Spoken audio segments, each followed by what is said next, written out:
បាត់អីចូលឆ្នាំថ្មីប្រទានពរជ័យជូនខ្មែរចាឥឡូវគាត់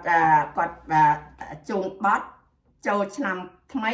ប្រទានពរជ័យជូនពលរដ្ឋខ្មែរចាមានដូចតទៅបងប្អូនតាសំឡេងពីរោះយ៉ាងណាសូមបងប្អូនឲ្យជឿស្ដាប់ចាបទនេះខ្ញុំនិពន្ធខ្លួនឯងនៅថ្ងៃពុទ្ធថ្ងៃពុទ្ធ13រោចខែចែកឆ្នាំមមីអត្តស័កពុទ្ធសករាជ2570ទៅនឹងទី14ខែមេសាគ្រិស្តសករាជ2021មានឈ្មោះថាឆ្នាំថ្មីប្រទានពរកូនខ្មែរគ្រប់វ័យរំងាប់បត់អបអរសាទរមានដូចទៅរីករាយត្រេកអរទទួលបានពរជូនខ្មែរប្រុងស្រីរីករាយត្រេកអរដោយក្តីស្មងសបវរសួស្តីចូលឆ្នាំខ្មែរថ្មីមានសុខសេរីរាល់ថ្ងៃគ្រប់គ្នាចូលឆ្នាំខ្មែរថ្មីមានសុខសេរីរាល់ថ្ងៃគ្រប់គ្នាជ័យ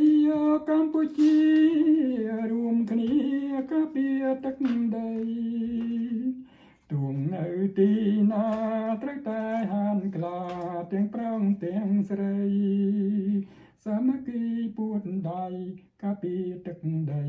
គ្រប់ពេលវេលាសាមគ្គីពួតដៃការពារទឹកដីគ្រប់ពេលវេលាជ័យឆ្នាំថ្មីទេវតាប្រទានពរជ័យ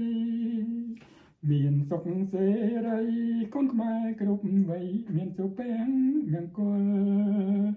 មានសុខសេរីកូនខ្មែរគ្រប់វ័យមានសុភមង្គលលើកទឹកដើមវិញទៀតរីករាយត្រេកអរទទួលបានពរជូនខ្មែរប្រុងស្រីរីករាយត្រេកអរដោយក្តីស្មងសបវរសួស្តី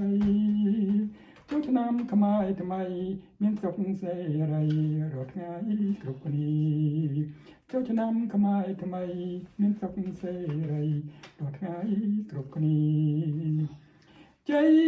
កម្ពុជារួមគ្នាការពារទឹកដីទួងនៅទីណាត្រូវតែហានក្លាទាំងប្រុងទាំងស្រីសាមគ្គីពួតដៃការពារទឹកដីគ្រប់ពេលវេលាសាមគ្គីពួតដៃ